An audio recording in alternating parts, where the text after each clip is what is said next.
సీతానగరం మండలంలోని తామరఖండిలో 43 లక్షల రూపాయల నిధులతో నూతనంగా నిర్మించిన గ్రామ సచివాలయ భవనాన్ని రక్షిత మంచినీటి పథకంకు ఏర్పాటు చేసిన బోరును శాసనసభ్యులు అలచంగి జోగారావు శుక్రవారం నాడు ఘనంగా ప్రారంభం చేసి ప్రజలకు అంకితం చేశారు. ఆయనకు గ్రామస్తులు, నేతలు, అభిమానులతో పాటు చిన్నారులు కోలాటంతో ఘన స్వాగతం పలికారు.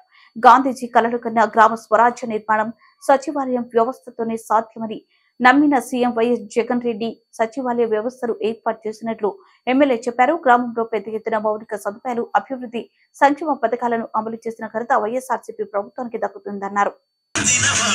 అందరికీ చెందినవాడు అందరివాడు అలచంగి జోగారావు